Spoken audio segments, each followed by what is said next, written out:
Good afternoon or good evening, everyone, wherever you're at, and welcome to our discussion of Dr. Laurie Marhoefer's book, Racism and the Making of Gay Rights, a Sexologist, His Student, and the Empire of Queer Love. It's out now with University of Toronto Press.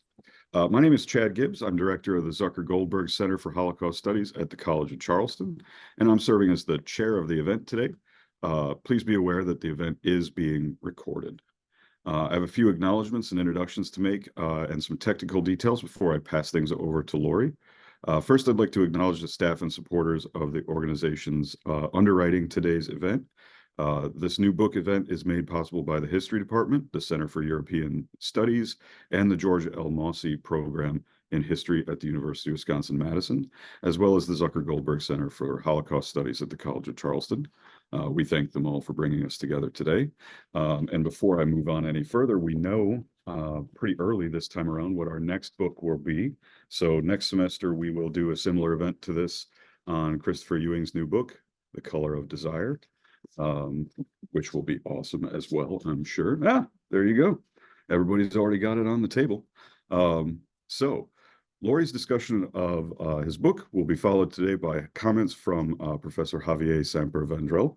Javier is assistant professor of German and a core faculty member in gender, sexuality, and women's studies at the University of Pennsylvania.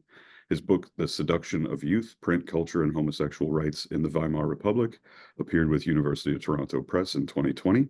His research focuses on LGBTQ+ history, literature, film, television, photography, and print culture in Germany since 1890. His research and teaching interests encompass 19th and 20th century German and European cultural history, race, gender and sexuality, and youth and popular cultures. His current research focuses on two main areas, homoerotic photography and the cultural history of queer childhood. And there is Javier's book right there. Dr. Laurie Marhoefer is a historian of queer and trans politics at the University of Washington, where he's also affiliated with the Strum. Am I saying that right? Strum.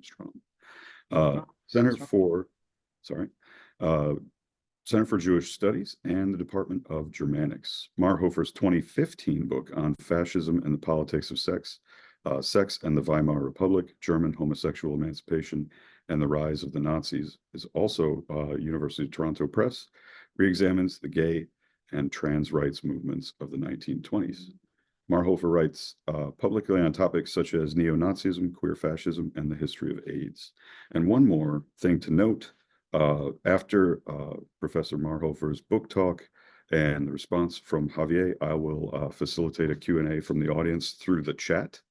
So you just drop your questions into the chat and I will bring them up, read them for the speakers to address. And without any further delay, pass it over to Professor Marhoefer.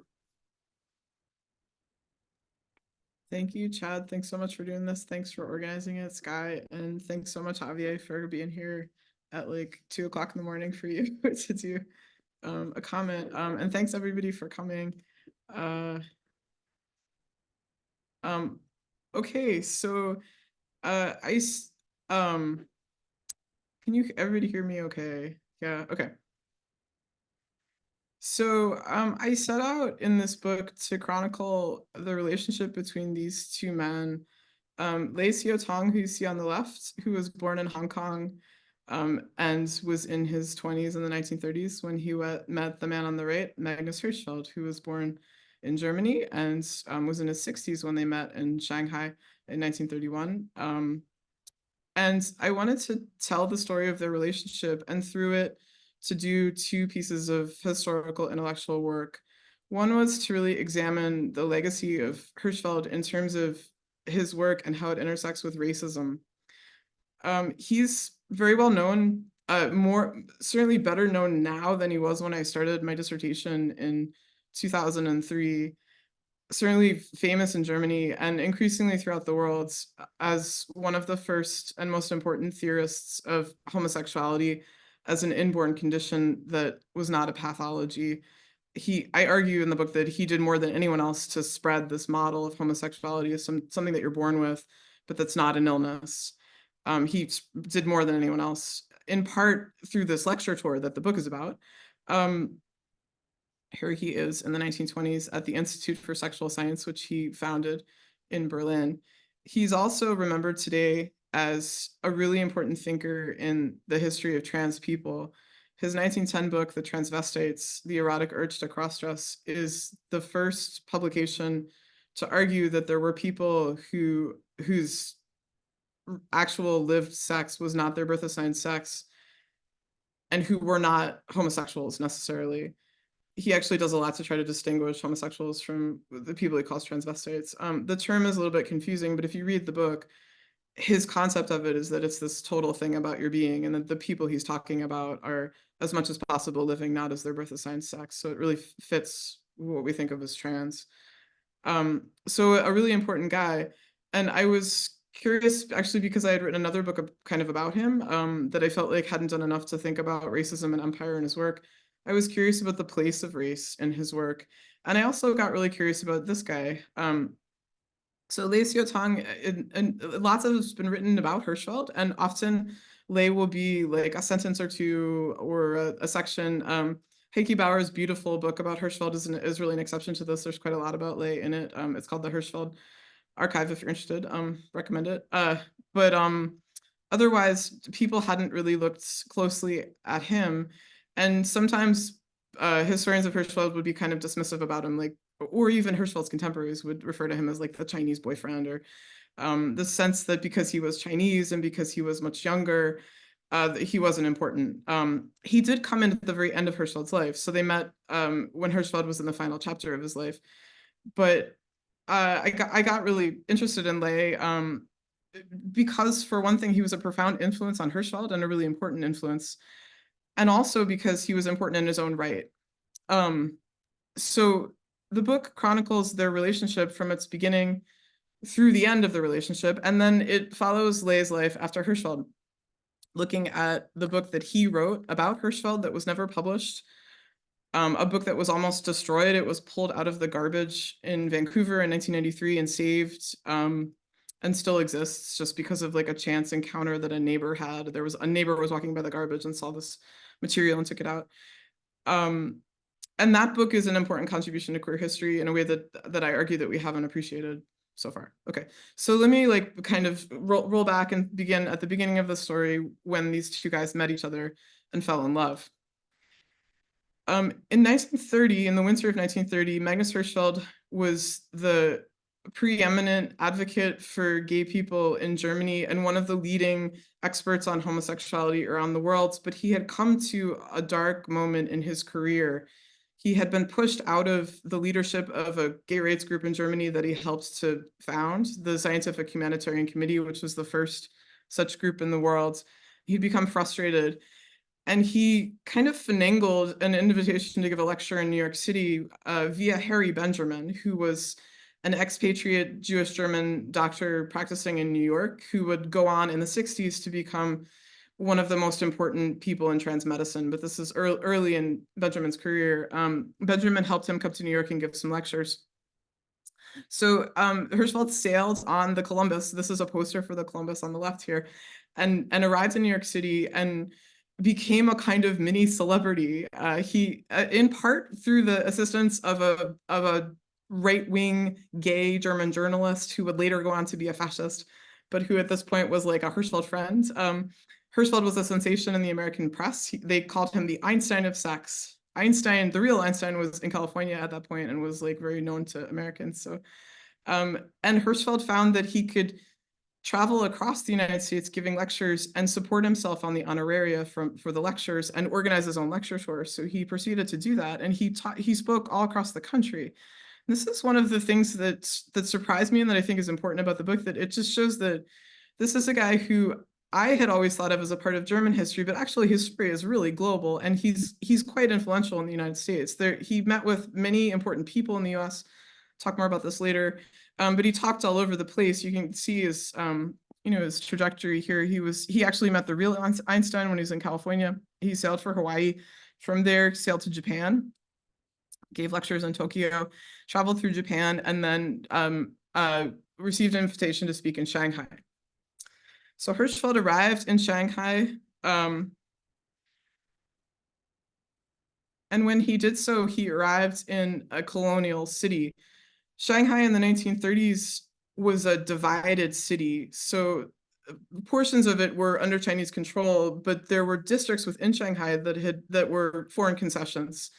The foreign concessions in Shanghai are a little bit different than those in other Chinese cities in this period because this one in particular was called the International Settlement, was not controlled by a nation state. It was itself it was a self-governing entity run by essentially a city council made up of wealthy foreigners, white foreigners who ran central Shanghai. The most important and affluent areas of the city were within this district. It's called the International Settlement. And within it, racial apartheid prevailed. So there were racially discriminatory laws against Chinese people.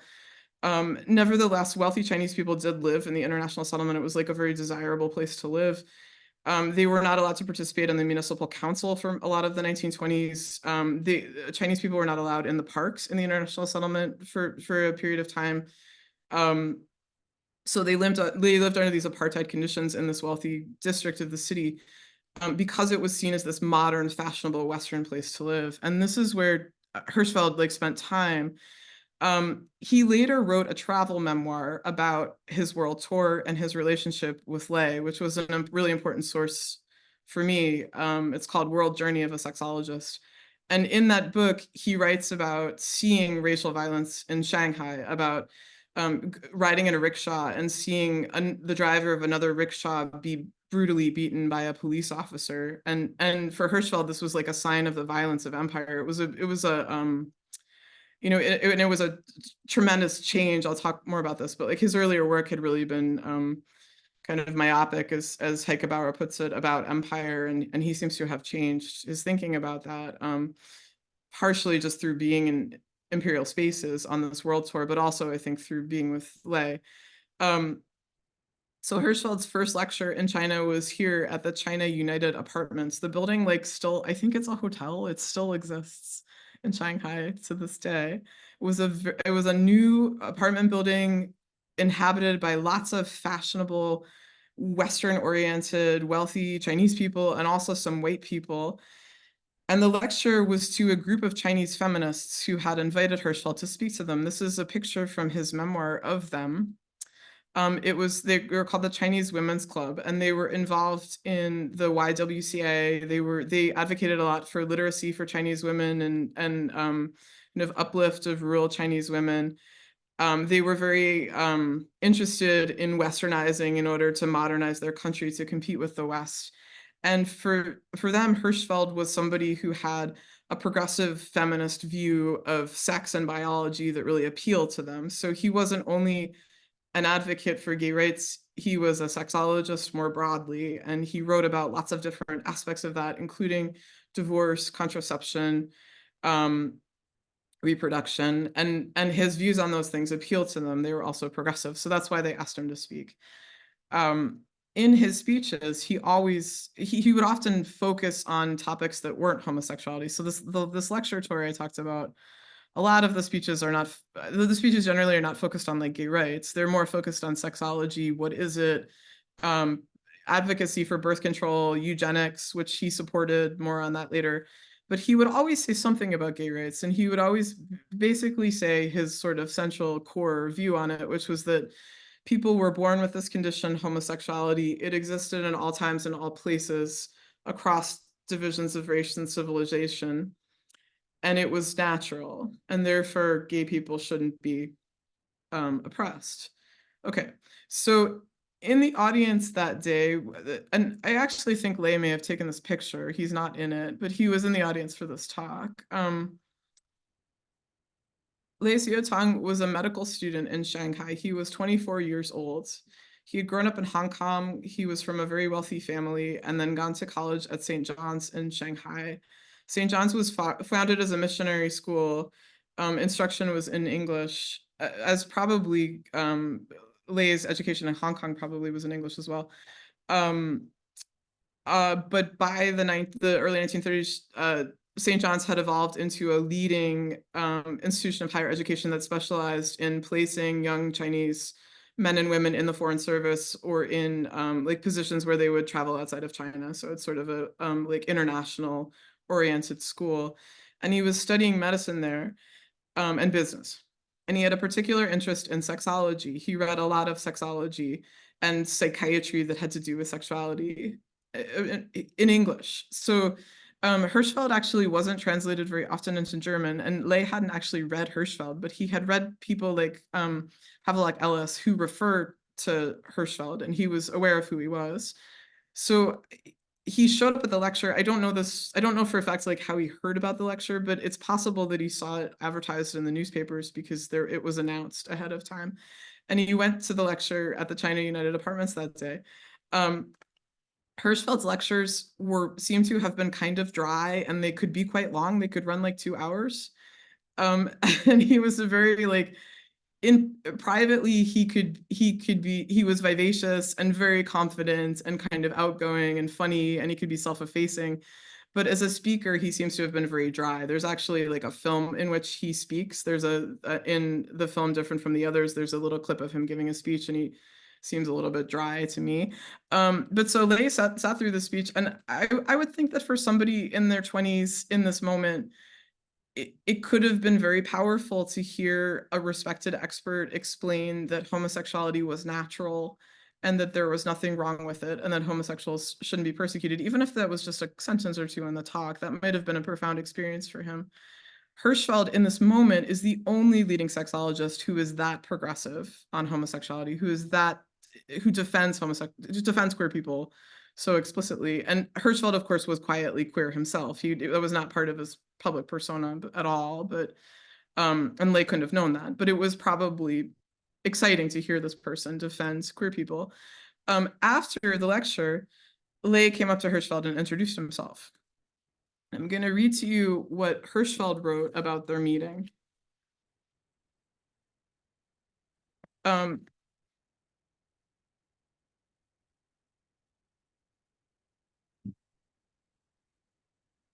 sorry, I turned the wrong page. Hang on. Okay, this is Hirschfeld's description of like the conversation they had after the lecture. Quote, "He offered himself to me after my first lecture in Shanghai as a companion and protector to take care of me and help me wherever I might want to travel in China, in particular to stand by my side as a Chinese interpreter." So when Hirschfeld wrote these words, they were living in exile in Switzerland together, writing this book together, sometimes in the library of the University of Zurich. And so he's reflecting back on their meeting. And I think he's bringing to the description of the meeting like some of the subsequent love affair that unfolded, right? He offered himself to me after my first lecture as a companion and protector. But it does seem like Ley came up and said, "Do you need a translator? I'd be very happy to kind of be your assistant in China." Here's Ley's description of the meeting. So this was written in the 1980s. Hirschfeld had been dead for almost 50 years at this point.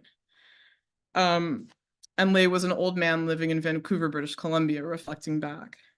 Quote, "He offered a scholarship to study medicine in Germany and to continue to assist him around the world to investigate human sexual behavior.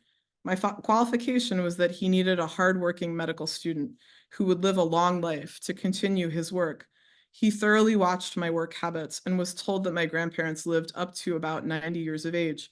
I jumped at the offer." Okay, so here I think Ley is bringing in also like some of what subsequently happened after they met. So it seems like they met, they spent time together, they went all over China together, as you can see from this. And at some point, Hirschfeld decided that Ley was his long sought successor, that he would be the special student who would take over the master's like world's important research after he died. So he decided he would bring Ley back with him to Berlin and train him at the Institute of Sexual Science to be the next Magnus Hirschfeld. And I think Ley is kind of bringing that to his description of how they met. But I also think it's important to, keep track of the fact that for Ley, it was really a career situation, right? Like his career was implicated. He offered a scholarship to study medicine in Germany. I also think it's very interesting that Ley remembers that Hirschfeld was happy that Ley would live a long life, that he would like carry on Hirschfeld's ideas. This is something that as I was writing about them, more and more it occurred to me as kind of a something that made me uncomfortable about the way Hirschfeld saw Ley, that he saw him as particularly loyal, that he was going to be very long-lived and faithful to his ideas. Hirschfeld kept a diary in this period, and he writes about a lot about young men who he worked with, who he had kind of hoped would be his successors, who've betrayed him. And sometimes the betrayals are sort of like they had different ideas. And then when he meets Ley, he writes, I found somebody who will really be faithful to my ideas. So more and more I came to see that this was a racialized view of Ley, that Hirschfeld he saw him as essentially Chinese, and that he believes that Chinese people had this quality of fidelity. He writes about it elsewhere when he describes their travel in China, that Chinese people are absolutely deferential to their elders and their teachers, and that's something that appeals to him about it. So this was part of his, the way he saw Ley and the way he saw their relationship, this racialized view of him as Chinese. And at the same time, of course, for Ley, despite that, it was a remarkable opportunity to become the assistant and student of this guy who was so important and a defender of queer people, when Ley was also queer. So they traveled together through China. They in public, as in this photograph, they presented themselves as student and teacher, or assistant and important doctor. Ley would make travel arrangements. I assume he was the one handling the luggage, because Hirschfeld doesn't seem like he probably was up to that. But he also would run Hirschfeld slides during the lecture. So he would be out in the audience with like the slide projector, handling all that in the crowd while Hirschfeld spoke. He was his assistant, and then at some point he became his lover. They fell in love. And this also was a challenge for me, because I have a lot of evidence that Hirschfeld was in love with Ley, and I don't have as much evidence that Ley loved him back. And I can certainly talk more about this, but eventually I decided that there was the evidence points to a mutual affair on both sides, and I can show you some of that. This is them. These photos I don't think had been published before. I had never seen them before, like, at the Magnus Hirschfeld Gesellschaft. But this is them traveling together in China with sailors. If you're familiar with queer history, sailors are often coded as queer or are queer, or kind of up for queer adventures. And they met a bunch of cute sailors. Have these pictures that Ley saved, and this is all material Ley saved until the end of his life. Okay, so being with this younger guy and traveling through empire with him put the violence and racism of empire in front of Hirschfeld in a way that he had not experienced before. So he was Jewish and grew up in Germany, but he grew up in a period when anti-Semitism existed, but it seems to a lot of German Jews like it was a relic of the past that was going to improve. So and Hirschfeld's career was affected by anti-Semitism in a major way, but he had not seen the kind of racist violence and exclusion that he saw in the empire visited not on him but on Ley. So as they moved through empire, Hirschfeld was white for all intents and purposes, and Ley was not. After they left China, they sailed to Manila, which then was an American colony, the Philippines.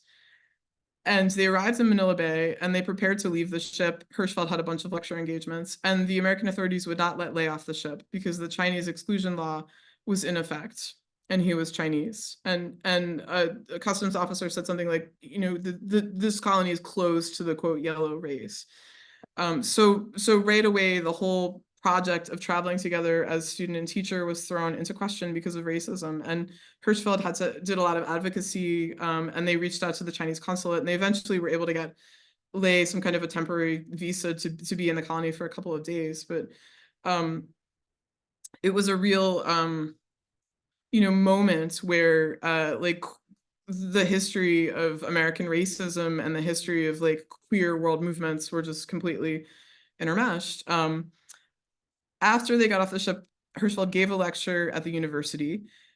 And at the end of that lecture, a student came up and introduced himself. Hirschfeld doesn't name the student, so I don't know who it was. He may have wanted to protect him from the Americans, but it was a student who was involved in the Filipino independence movement who said, "Can I meet you tomorrow and take you around the city?" And Hirschfeld said yes. So the next day, this Filipino student, and Hirschfeld, and probably Li, I suppose, this is from Hirschfeld's memoir, traveled around Manila, and the student took them to see the monument to Jose Rizal, which is a important monument for Filipino independence and nationalism. And then Hirschfeld sketches this incredible scene in the memoir. He says that the student kind of turned to him and said, because, like, this quote here, right? "You're an advocate for the idea that the natural rights of individuals and of people should not be violated. So perhaps you can raise your voice for us Filipinos too." So this was so important to me because he's saying to him, "You're an advocate for gay people. You will also naturally then be an advocate against imperialism because you're for freedom and natural rights, and that's all. It's really the same struggle, right?" So to see queer freedom and like the freedom from imperialism as related, and that was really powerful to me. And I do think it's partially the influence of Lay, of like being with somebody and hearing the story of somebody who had grown up under British imperialism in Hong Kong and then lived in Shanghai and then traveling through empire, seeing imperial violence and racism firsthand. He has, and also this book that I'm using as a source, World Journey of a Sexologist, or Weltreise, is like they kind of wrote it. I mean, I don't think Lay wrote it, but he was acting as his secretary while he wrote it. And there's a report of them sitting side by side in the library in Zurich, probably working on this book together. They were living together. So I just think it's probably thanks to Lay that there are glimpses of this anti-imperial queer politics in this book, like such as this quotation, which is a little bit convoluted, but it's again making this connection between like sexual freedom, freedom for queer people, and like freedom from imperialism. Okay, so this seems like a really important finding to me because if you look at the rest of Hirschfeld's work, it's actually quite uninspiring when it comes to racism and imperialism. So in the next section of the talk, I'm going to go through some of the critiques of Hirschfeld in the book, but I'm not going to spend too much time because I want to leave time to talk more about Lay. Okay, but thinking about their journey through empire allowed me to think about, well, what else does Hirschfeld have to say about race and empire? And what I found was that if you look at the rest of his work, that memoir of the world journey is really kind of unique, that he often is not anti-imperial at all. And he has moments of really disturbing racism in his work. I give you some examples. Okay, probably the most important example is the way in which Hirschfeld takes up this analogy, which I don't actually think he's the originator of this. I think he picked it up, but it's an analogy between the persecution of gay people and the persecution of racial minorities. And often initially they're analogizing between German Jews and German homosexuals. You find this in the early teens in Germany, this kind of construction of like, you know, we just like the Jews, homosexuals are this oppressed group, and we should be liberated the way that Jews have liberated themselves over the past 200 years of Jewish emancipation. So that analogy was critiqued from the 1970s through the 1990s in Black feminism and queer of color scholarship, but it tends to like erase the subject position of queer people of color, such as Shiu Tong.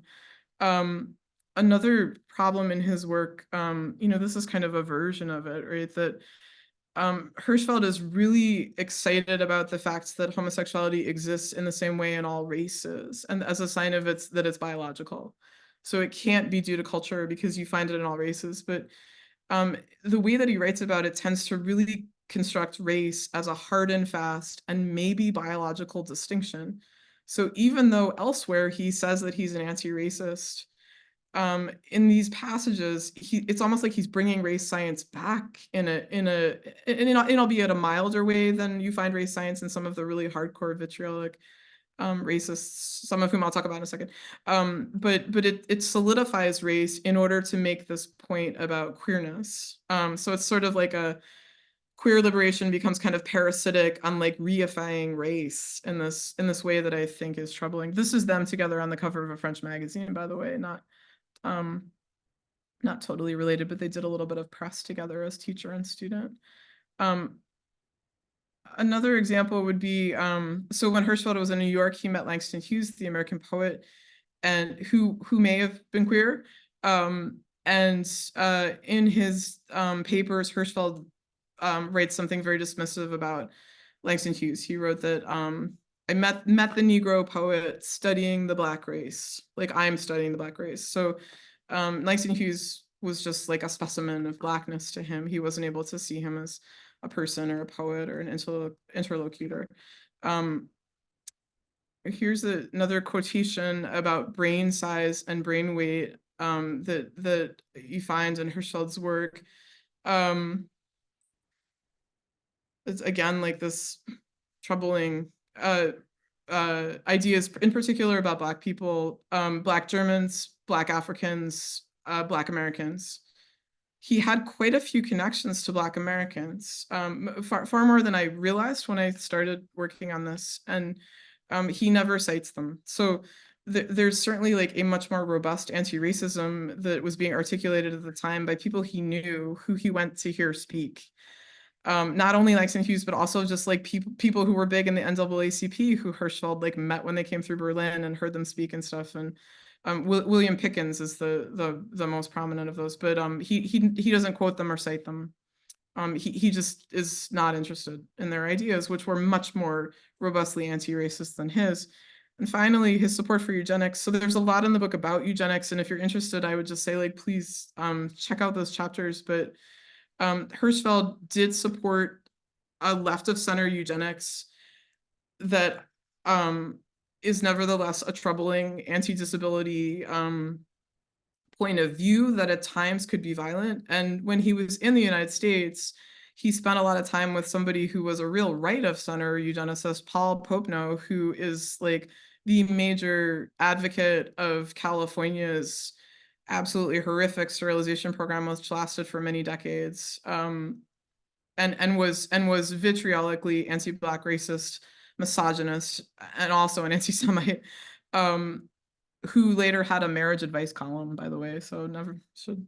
But Popenoe is really like somebody who shares a lot of common ground with the Nazis, but is an American, and he and Hirschfeld found enough in common that they apparently passed a very pleasant afternoon together and read each other's work and really appreciated each other's scholarship. So yeah, anyway, okay, but enough about why we should rethink Hirschfeld.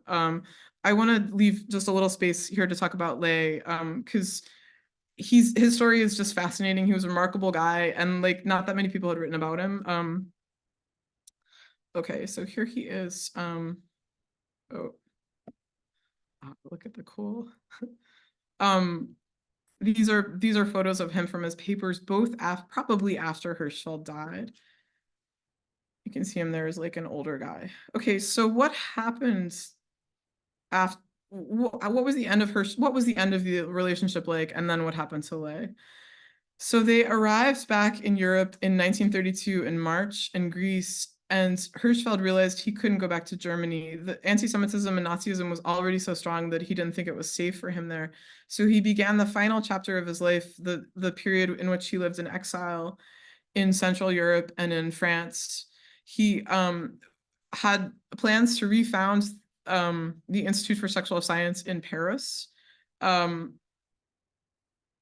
the Nazis took power, they destroyed the Institute for Sexual Science. Hirschfeld's plan to refound it in Paris fell apart when his other boyfriend, Karl Giese, was arrested by the police for cruising and kicked out of the country. Hirschfeld's association with somebody who had a cruising arrest was enough to like make it impossible to continue to work in Paris. He relocated to Nice. But so you can also see like this period when they were actually living in Vienna for a time, and they were traveling back and forth between Zurich. This whole period, he's in Li's company. So Li was his secretary while he finished his book about the world journey and published it. Li was providing really important emotional support, and probably all kinds of like material support as well. Hirschfeld kept a scrapbook from the period of exile, and I apologize, the slide's a little dark, but this is one of the pages from it. So they rented a house in Switzerland for a time in 1933, and there's a picture, the top picture is them together on the deck of the house looking out at the lake. I think it might be Lago Maggiore. People will probably know it's Ascona. And then below, it looks like maybe they went on a walk or something together. It's Lei, and it's a picture of a field behind them. So just these kind of the signs in his personal papers of the shared intimacy between these two guys, and also the fact that they were really living together. Okay. However, as you recall, like Lei was a medical student and he was an ambitious guy, and the idea was that he was going to become a sexologist in his own right, but that was now no longer possible because the Institute for Sexual Science had been destroyed. Hirschfeld was living in exile. So eventually, Lei decided to take up his studies again in Zurich. And this is like the final phase of the relationship where they had this whole conversation about what to do. And Lei was wealthy and wanted to pay for Hirschfeld and Carl Giese to go to Harvard, actually, to go to Cambridge, and Lei was going to study at Harvard. And Hirschfeld seriously considered this, and then he decided he couldn't start over in the United States. So Lei left, and Hirschfeld lived alone in Nice for the final months of his life. They were in touch by mail, and Lei was coming back for the breaks. He was driving to Zurich. But Hirschfeld during this period passed away unexpectedly. Lei erected this gravestone for him. You can go and see it. It's in Nice. So this begins the period of Lei's life after Hirschfeld. And I just want to like emphasize he was in his 20s. So this is most of Lei's life is like after Hirschfeld. We've got like lots of stuff happens. We don't know as much about the rest of his life because a lot of what we know about Lei is from Hirschfeld's papers, but he lived a long and full life. And I like to kind of, leave open space that he probably had other relationships. So I know for a fact that he did have one other relationship at least.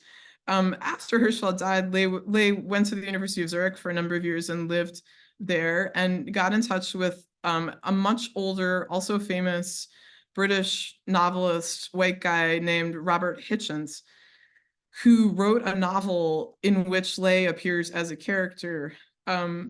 There's a whole chapter on this novel in the book. Like, please check it out. It's bizarre because the novel is very racist, and I wasn't sure if I should even use it as a source. But I think you can also glimpse through it like things about Lei's life in Zurich that are probably drawn from life, and we can get a sense of what it was like for him. He seems like he was very lonely after Hirschfeld died, and alone in Zurich. There was only one other Chinese student at the university. And you can also see through the racism in this novel, like just the quotidian white racism that Lei had to put up with when he was living in Europe. And so he lived in Zurich for some years. When the Second World War broke out, he was briefly living in the United States in Washington, D.C. He may have worked for an embassy in D.C. And then Lei moved to Hong Kong and lived in Hong Kong for a long time. And then in the 1970s, there was a wave of migration of people from Hong Kong to Canada, which increased in the 1980s, and Lei was part of that. So he moved to Vancouver. He lived in British Columbia. It was only like 3 hours from me, where I am now. This is the apartment building that he lived in at the end of his life, and he had family in Vancouver. He enjoyed tennis very much. There was a YMCA down the street. He was like a sporty guy. This is the older. Let me show you the picture of kind of him in his later years, right? Older, distinguished guy. And in this period, Lei wrote this book.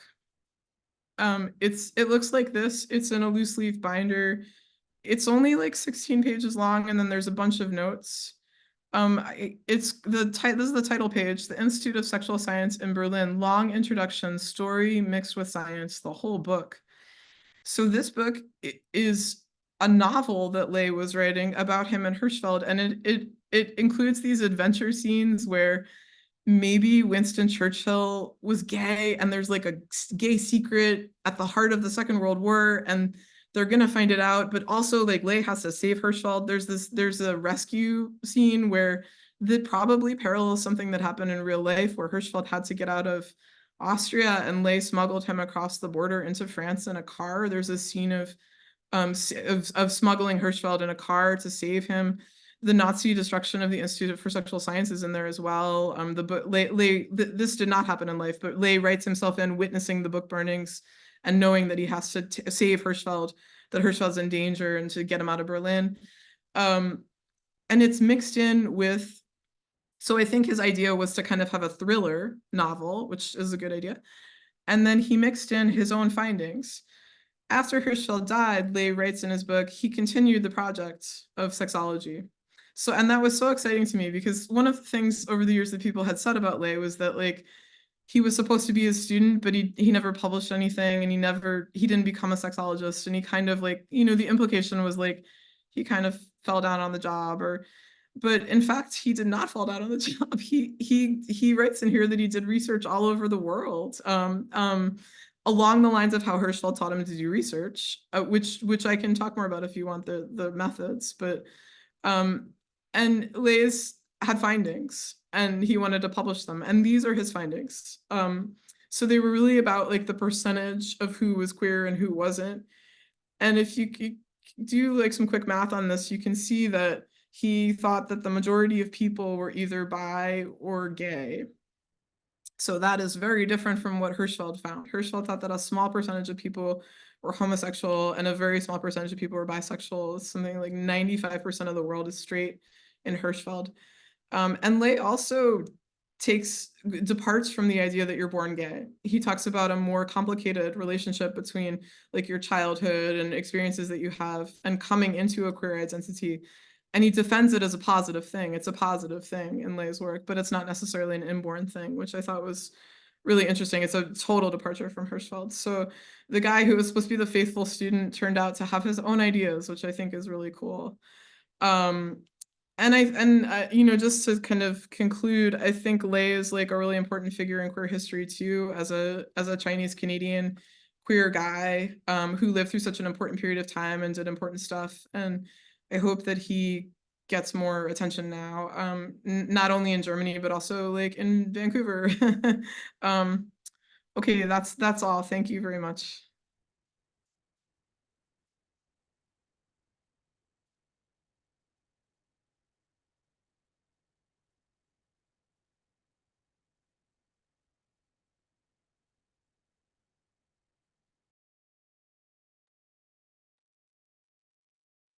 I guess it is my turn now. So thank you for staying on.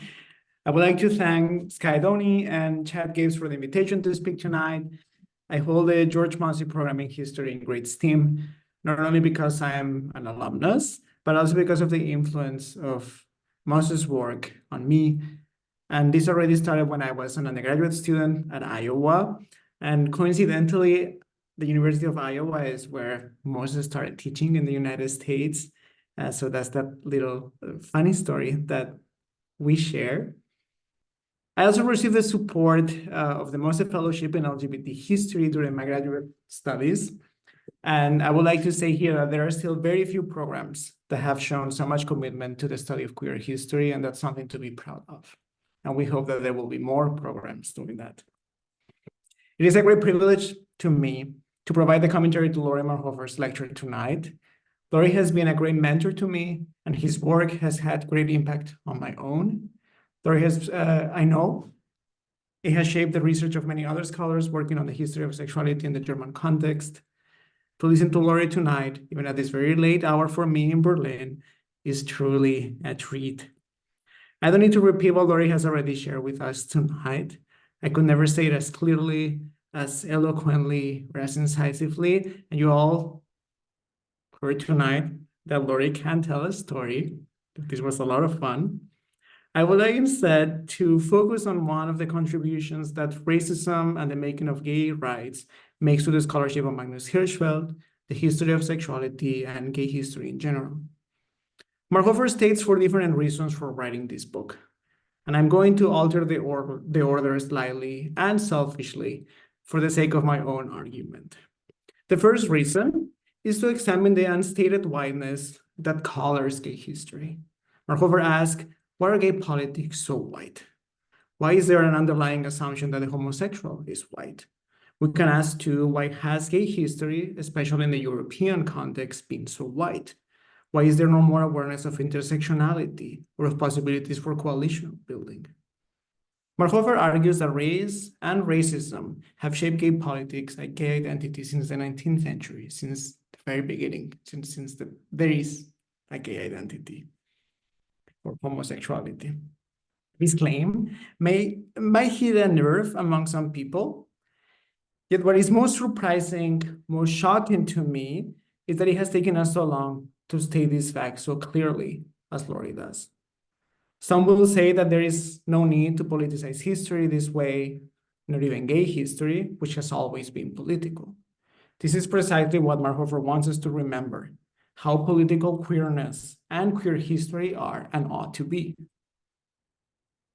The second reason is that it did not need to be this way. Hirschfeld was able to see how sexual liberation and anti-racism were interconnected. Yet still, he was unable to let go of essentializing views about homosexuality, about race, or about gender. This is not to say that Hirschfeld should have known better. Naysayers will say that he was just a man of his time, and that's true. What Marhoefer is highlighting, though, is that it could have been different, and more importantly, that it can, should, and must be different now. The third reason was to honor Shiu Tong, Hirschfeld's student, travel companion, and lover during the last years of his life, when Hirschfeld was traveling the world, lecturing about sexology, and we heard quite a bit about that tonight. Li was also a sexologist and LGBTQ activist on his own right, but he has not been given the attention he deserves. Marhoefer hopes to redress that in whatever way possible, given the incomplete and almost lost archive he left. Examining Hirschfeld's life and work alongside Shiu Tong's can help us rethink the past and imagine new paths. Hirschfeld made his career on the idea that homosexuality was natural and inborn. Li came to a very different conclusion, as we just heard. There was nothing essential about same-sex desire. Homosexuals were certainly not a class of people, a minority that had existed in all places and at all times, as Hirschfeld used and liked to say. On the contrary, Li believed that desire was queer, that sexuality is fluid, that most people are bisexual or homosexual, and that, quote, homosexuality is something that one comes to over during the courses of one's life, end quote. Li's ideas, it turns out, have stood the test of time better than Hirschfeld's. The final reason to write this book was to reassess Hirschfeld's legacy. I would like to focus on this point tonight, and I'm glad that Laurie didn't pay too much attention to that, so we can add to the discussion later. Why has Hirschfeld been so important to the scholarship on sexuality in the German and European context? What happened after his death? And what should we do with him now? Should we continue to celebrate him as the Einstein of sex? Or should we knock Hirschfeld off his pedestal, so to speak? To push this monument metaphor a little further, I'll talk briefly about two actual monuments that give us an idea of the place that Hirschfeld occupies in LGBTQ and German history. In September 2017, the Lesbian and Gay Association of Berlin-Brandenburg unveiled the monument for the first homosexual emancipation movement, so the one that Hirschfeld helped build. Its proximity to the memorial to the homosexual persecuted under Nazism, which opened in 2008, is significant because it centers the history of queer rights in Germany around Magnus Hirschfeld and the Nazi persecution of queer people. Monuments often make it seem like we owe major historical developments to individuals, and that whatever change or impact they made was lasting and continues to deserve our attention. Memorials might also suggest that the darkest aspects of the past are over. If we think so, we run the risk of becoming complacent. The repeated acts of vandalism against these two monuments should be a reminder that Hirschfeld's call for equality has not yet been achieved. Marhoefer's call to look at Hirschfeld more critically is not only an invitation to write better history, it is also an appeal to reflect on contemporary queer politics. The success of the LGBTQ+ movement over the last 30 years has enabled us to reach a moment in which we can take a closer look at our quote-unquote forefathers without putting everything at risk, although this landscape may be changing now a little bit. We can be critical because Hirschfeld is not just a historical figure, he's become an institution, and several institutions now have his name. And yet, this is not a call to throw the baby out with the bathwater. While criticizing the failures of the past is a valuable exercise, both intellectually and politically, Hirschfeld's biography reminds us of how vulnerable queer and trans people continue to be. The efforts to reassess his legacy, the call for the toppling of a monument, as it were, will face some resistance given the status of the sexologist as a gay icon. Yet I agree with Marhoefer that we must do this work if we want to meet present and future challenges. If we want to make queer history more inclusive, we must rethink who our queer heroes are or whether we need them at all. Hirschfeld has been celebrated for his many contributions to sexology and LGBT rights. He published some of the first texts on same-sex behavior and dedicated his life to enlightening the public about homosexuality, the injustices of paragraph 175, so this was Germany's sodomy statute, and the need to decriminalize homosexuality. His institute was not only a research center for sexological research, it was also a clinic and a community center. Hirschfeld became an early advocate of trans rights, although that legacy is also being reassessed now by incredible scholars like Xavier Nunn. As Marhoefer reminds us throughout the book, he has been heralded as a feminist, pacifist, anti-imperialist, and anti-racist activist. The sexologist did not always enjoy so much admiration, though. Hirschfeld had as many supporters as he had critics during his lifetime. While he was able to convince some of his colleagues that homosexuality was not an illness, he was never able to prove his sexual intermediates theory.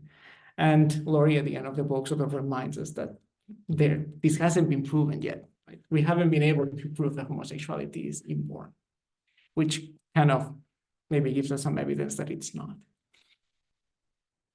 His efforts to decriminalize male same-sex acts also failed.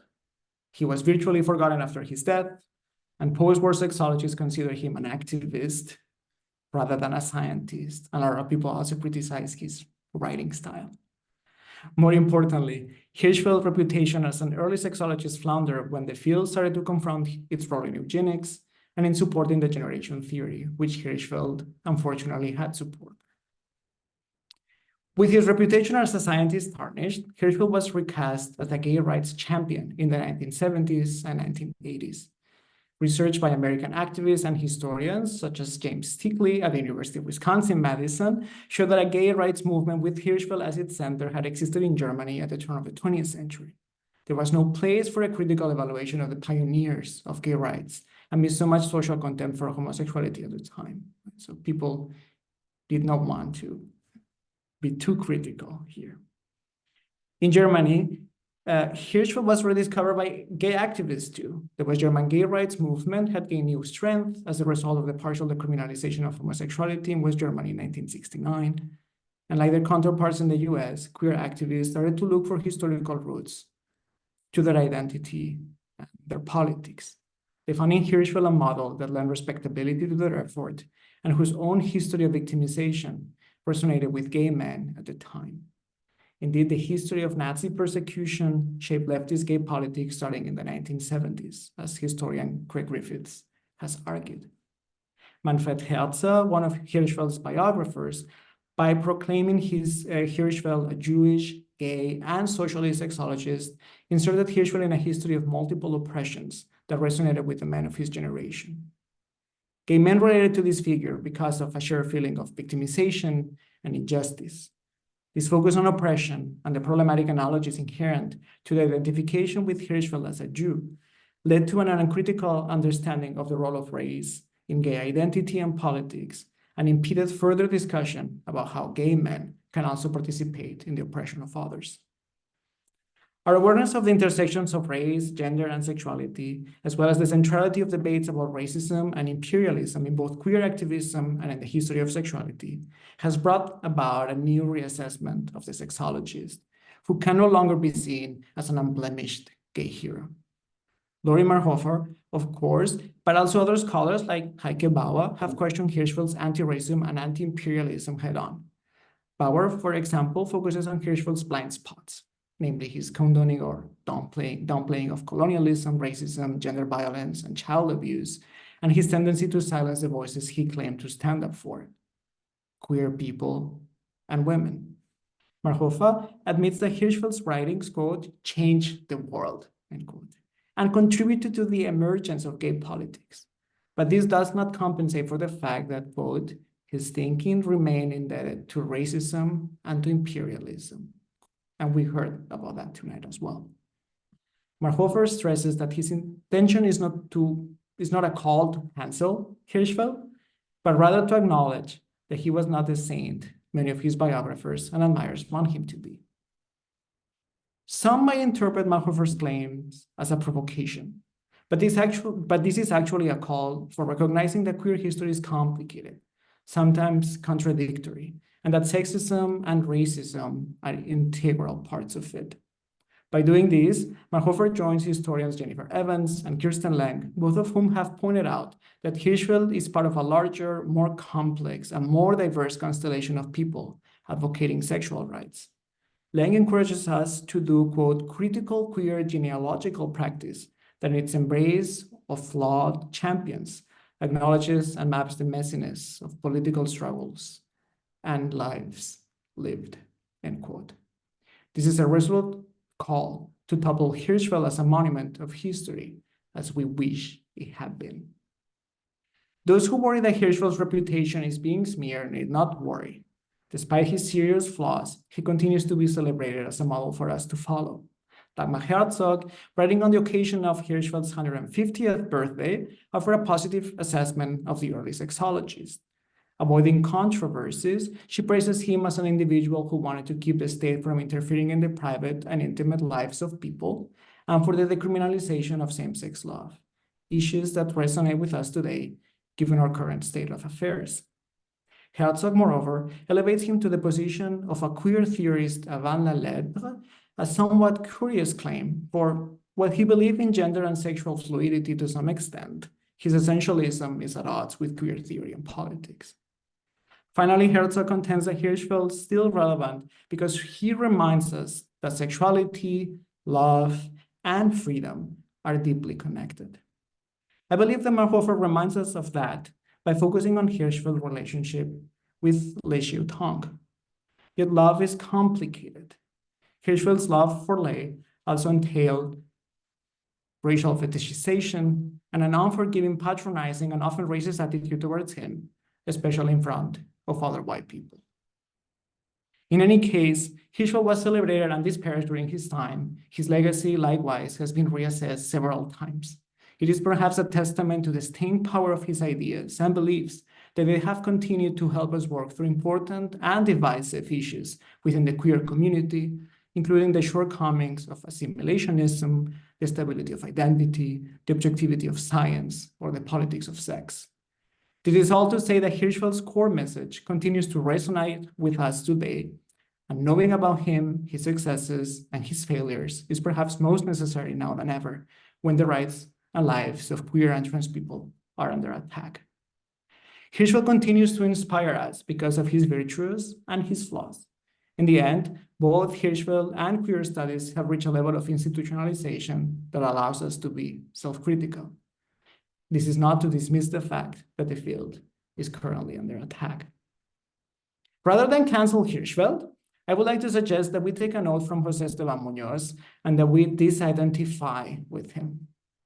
The process of disidentification, according to Muñoz, and I quote here, scrambles and reconstructs the encoded message of a cultural text in a fashion that both exposes the encoded message's universalizing and exclusionary machinations and recircuits its workings to account for, include, and empower minority identities and identifications, end quote.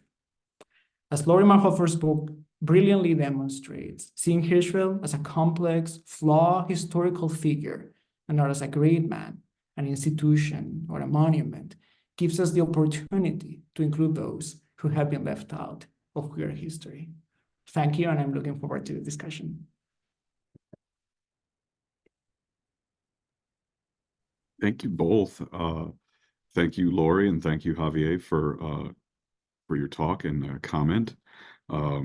As usual, I've got some questions by text, so I'm actually going to start with those. And the first is, well, I'll pair up a couple here. Laurie, you mentioned the booklet being retrieved from the trash. And there's a pair of questions here that are kind of asking about were Li's other papers destroyed in Vancouver? And could you maybe speak to the availability of his work where people might be able to see him out from the shadow of Hirschfeld? Yeah, those are good questions. Thanks for bringing that up. So the story is and this is Ralph Duez, I think, is the first person to tell the story. And yeah. So after Lay passed, like some months after he passed, one of his neighbors in the apartment building who had kind of known him in passing just to say hi, noticed material in the garbage. And from what I can tell from what I haven't communicated with the guy who pulled the stuff out of the garbage. He seems like a super nice guy. If anyone wants to be in touch with him, I can put you in touch. I don't have his version of it. I just have Ralph's version. But it sounds like he noticed like that there were this was old stuff. There was an old suitcase, leather suitcase, and then inside of it were like really old papers. Hirschfeld's journal, I think his passport was in there, Lay's book, Hirschfeld's death mask was in this collection of stuff. So he took the stuff out, and then he quickly realized that Magnus Hirschfeld was somewhat well known. I'm not sure how he figured that out. Because as Javier said, like he really had been forgotten and was in the process of kind of being rehabilitated. But it was 93, so maybe there was stuff on. I don't know when the Gesellschaft put their website up. But anyway, he saved the material for 8 years and moved it from Vancouver to Toronto, and then Ralph got in touch with him 8 years later and raised money. I think Jen Evans, who's here, like was part of this, and came out and got the papers and brought them back to Berlin. Okay, so what in there survives? I went to Berlin and saw it. I don't think it's everything probably that was there. There may have been other papers that were not pulled out. And in terms of like Lay's material, it's not that much stuff. So there were a couple of letters back and forth with his family members from I think the 80s or the 70s after Lay was in Vancouver, and family I think were in Hong Kong. And there was a brochure for a car. He was into cars. There was a brochure from a cruise he took on the ship with the same name that he was on with Hirschfeld. When he went back decades later to the same ship. It wasn't the same ship, but it had the same name. And what else was in there? His notes for his book, the manuscript itself, which is like 16 pages, a lot of photographs, and I think many of which are in my book. Thank you to the Magnus Hirschfeld Gesellschaft. And I think that kind of was it. Like the most important stuff, it seemed to me, were the book manuscripts and the notes for the manuscripts. It's in Berlin now. I I would love for it to be more readily available so people could see Lay's book for themselves and see his notes. I think it's important. He's a really important guy. I would love for there to be copies in Vancouver for people, and also like digital copies available online. The Magnus Hirschfeld Gesellschaft, like they're the archive that holds it. So if people want to see it without going to Berlin, I would like write to them. You can write to them in English. Google Magnus Hirschfeld Society Berlin. I think it'll come up. Let me just make sure that's right.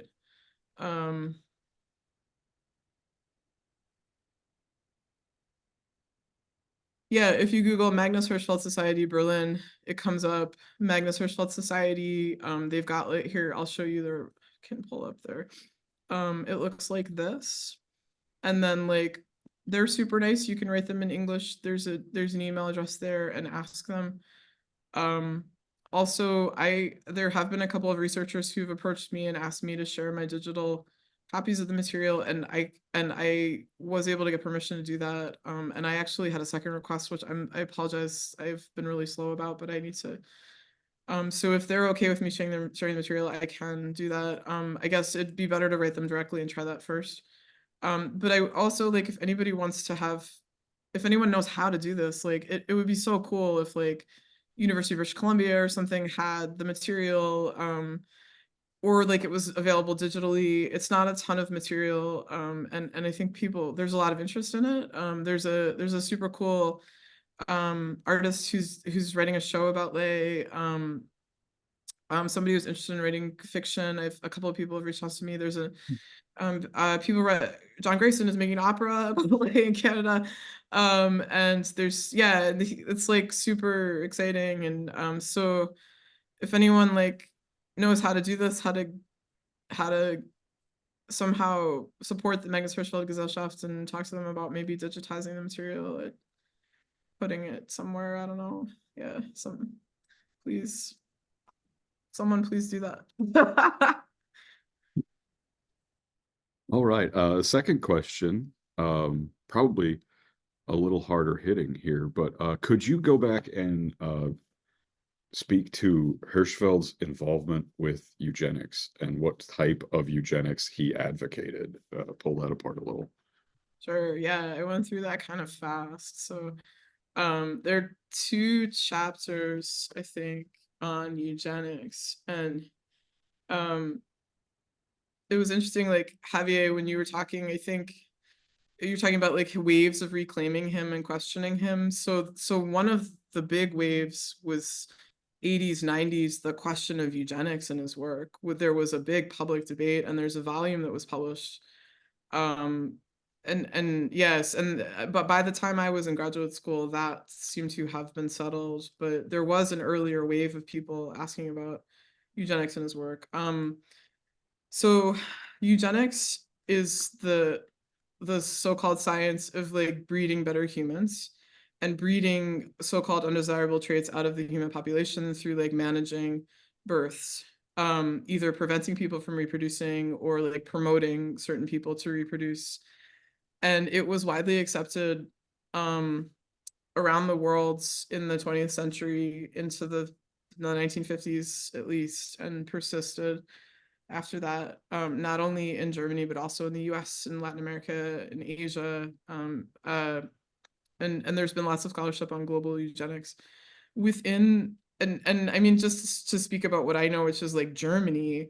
So if you look at Germany in the 1920s, there was almost nobody who didn't sign on to some version of eugenics. Not to say that it was like impossible to think your way out of it. I don't think we should let them off the hook. The Communist Party was always against eugenics and like had good and articulated it as a form of like aggression by the middle class against the working class, which it often was. So it was possible to oppose eugenics, but like even the Catholic Center Party had a eugenic program that they endorsed. It was pretty mild, but so widely held. Within like the wide spectrum of people who believed in some version of eugenics, there are lots of different versions in there.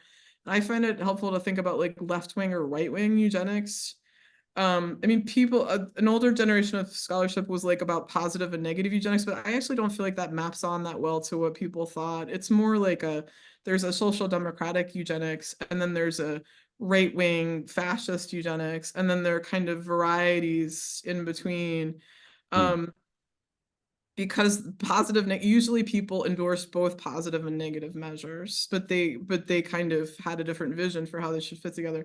So within that spectrum, what Hirschfeld endorsed was pretty mild compared to like Paul Popenoe, the guy out in California.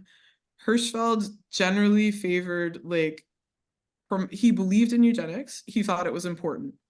He thought it was at the center of sexology. he really so he really believed in it, and he thought that it was a good way to figure out how to rank humans. So he actually is critical of scientific racism in his work, of racial hierarchies, despite what I argue is like lingering racism and hierarchies in his work. But on the surface, he rejects kind of a hard and fast scientific racist view of like some humans are better than others by virtue of race. But he does believe that eugenics can determine more better or worse humans, and that there is a biological hierarchy of like more intelligent and less intelligent people, and that we should promote the births of better people and try not to promote the births of people who are inferior.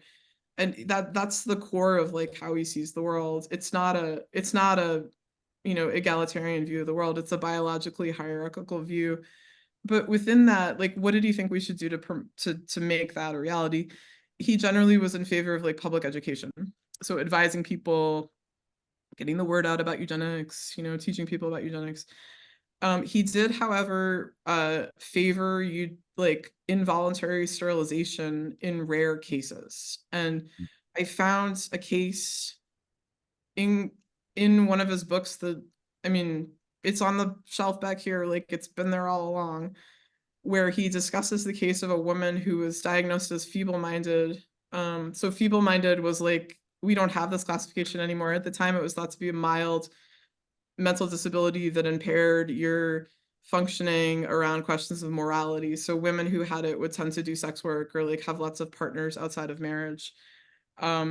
And this woman was like a young woman who was diagnosed with this condition and Hirschfeld was brought in to consult on her case. And he writes about how her parents like can't stop her from picking up guys and having sex with them, and she's kind of out of control sexually. And he recommended that she be sterilized, which was carried out. He didn't do it himself. He wasn't a surgeon, but he referred her to somebody, and that was an involuntary sterilization. I mean, maybe they asked her to sign something, but it was certainly not her idea. And he writes in that passage about how in rare cases he does support involuntary sterilization kind of under these sorts of conditions. So like when the Nazis passed their sterilization law, he wrote a criticism of it, but his criticism isn't a foundational rejection of it. It's that they've gone way too far. They're sterilizing way too many people, but it's not like we shouldn't sterilize anybody, So yeah, so the first like chapter talks about what was eugenics, what did he think of it, like what were his eugenics, and then the second chapter is about like how he saw it as related. This might actually be two parts of the same chapter. I can't remember. I'm sorry. How it was related to queerness for him, because it's interesting like how often eugenics comes up for him around questions of gay liberation and like queer. So on the one hand, somebody who's having lots of partners, definitionally that's a queer person. Like this woman he wrote about is violating the norms for sexual behavior in her time and place. So definitionally that's queerness. And he wanted to stop that. He's as concerned about the behavior as he is about her kind of future like ability, the children she might have in the future. But he also argues in other places that one of the benefits of gay people is that they're not going to reproduce. So it's like nature, and nature intended this. He's like, it's nature's way to like suck in the degeneration like a sponge, and then the gay child never passes it on. So we're like the magical kind of containing the we're like that concrete thing they built over Chernobyl or whatever. Like we're containing the degeneration. But and he had this kind of his student, kind of his colleague, Dutch guy who wrote a dissertation in which he argued this. And Hirschfeld thought that this was just a super groundbreaking idea. He credited the Dutch guy with figuring out like how homosexuals fit into evolution, that they were nature's way of preventing the spread of degeneration, and that in a family with lots of degeneration, you would have a homosexual child, and that would kind of solve the problem. He credits this to this Dutch guy. The Dutch guy wrote a dissertation on that, and wasn't able to ever get a job with it because it was so scandalous to write about homosexuality. Ended up leaving the Netherlands and going to Dutch Java to be in the colonial service in Java, and and lived on Java, married a woman I believe a French woman on Java, and had a child. And Lay and Hirschfeld actually went and stayed at their house and had a kind of fun weekend staying with this Dutch family on Java. With the Dutch guy who wrote the dissertation, his wife, his child, and this other guy, this Javanese guy who was there for the weekend too, who was a friend, who I'm like, oh, that was the boyfriend of the Dutch guy, right? Who was kind of hanging, but I don't know for sure. But anyway, so sometimes eugenics was like an argument for gay liberation for Hirschfeld, but at the end of the day, like it's so central to his thinking, and other people had been like, well, it's not that, you know, as a eugenicist, he's not that bad. And it's like, yeah, there are much more aggressive visions of eugenics, but it's still like a really anti-disability view of the world. And yeah, so I was like, we gotta kind of stop. In some ways, I feel like he, you know, Hirschfeld's flawed, and like the way we were going about it to kind of like vibe on what Javier was saying is like we were sort of like making excuses or kind of like putting it at the, you know, in the corner. And I'm like, let's just have it be right up in front and center. Like this is a flawed guy in so many ways, like by our standards, but also by the standards of his time, you know, that this is not, it's not impossible to be against eugenics in the 20s and 30s. Yeah. And we can still maybe, you know, we don't have to cancel him, but yeah, let's see him in his full, complete kind of who he was. Sorry. Yeah, go ahead, Chad. No, I was just going to take a chance to make follow up on that because you cover so well his international travel and Hirschfeld's trip across the United States. And I've got a couple of students that are in the chat, so maybe it's an opportunity to ask you the question of, are his eugenic influences American or German or both? Because it's often the shocking thing how involved and leading in the eugenic movement the United States is. People come into a Holocaust class here at least, and they're ready to talk about Germans and eugenics. They're not quite ready to have that conversation begin in America. So yeah, that's a good question. I mean, you know, you could I don't know that I looked enough at who he's citing. You could easily kind of go back and look. But it seems like the people he's really in conversation with are the people in the World League for Sex Reform, which was a group he helped found that was an international coalition of moderately left of center doctors and advocates for birth control and feminists. But and less so the far right people. But yeah, like there's lots of German literature on eugenics that he would have known. And he also apparently knew Popeno's work and had read it. So that's a right-wing American guy. And I know that as you know, but like the Popeno was really influenced by the right-wing German eugenicists and was in touch with them. And lots of the Americans were. It was really like a transnational project. And the German, you know, you probably your students know, but like when the Nazis wrote their sterilization law, they patterned it on the American laws. They wrote the federal government like asked asked the American states that had sterilization laws to send in copies of their legislation so they could draft the German law. I was in the archive one day and I was like, why is this whole file in English? And it was like all American states that had sent their stuff in so the Germans could draft their law. Yeah, the US was the world leader before Germany. So, but I mean, for Hirschfeld, like American eugenics was too aggressive, you know, in fairness, like that wasn't his vision. Sterilizing like thousands and thousands of people. It was much more you know, it was horrible, but it was much more limited. we covered eugenics probably more than anybody expected we were going to, but absolutely impossible not to focus on there. Laurie, there's one thing in the Q&A for you. You can see this link that someone's really helpfully dropped here on digitization projects and the Recollection Wisconsin toolkit there. Maybe that'll be a great help to getting that done. And I'll just take a chance at the end to ask if you both have any last final words for us, and then I'll say some thank yous and send Javier off to sleep in Berlin time zone there. I just want to say thank you to Javier for that beautiful comment. It was really beautiful. I thought it gave really good context. You're welcome. I think Jen Evans already left, but you said something that sort of caught my attention. You said like Shiu Tong didn't write so much, but there are a lot of pictures there. And I wonder, have you thought about doing something with the photographs? And, you know, we know what Jen has sort of figured out, like what to do with photography and how much they afford. And I wonder, like, is there a way to look at these photographs and learn something about this story that we don't know? Just through quickly. Yeah. I mean, It's maybe it will have to be something more hybrid, more creative, more adventurous, but how do you feel about that? well, there was one photograph, I'm trying to find it really quickly, that was like really important evidence for me. It's like them together during the exile.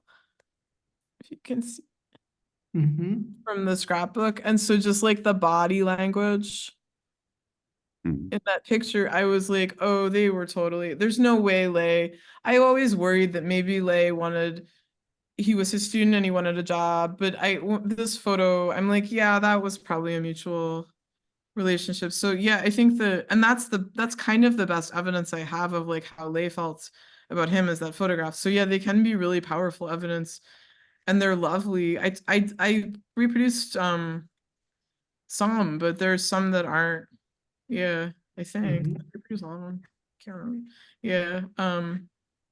But this is for some. Now I'm gonna do a completely different project, so somebody else can do. Let's go do it. Well, thank you both. It's been absolutely fantastic. Laurie, thank you for sharing a talk on your book, and Javier for that amazing comment. And I'll just close by thanking the History Department, Center for European Studies, and the George Mosse program at University of Wisconsin, and the Zucker Goldberg Center for Holocaust Studies here at the College of Charleston. And remember that next semester we will have Christopher Ewing's new book, The Color of Desire, and we will announce the date and time for that to come. So thank you all very much, and everybody have a great evening or crack of dawn for Javier.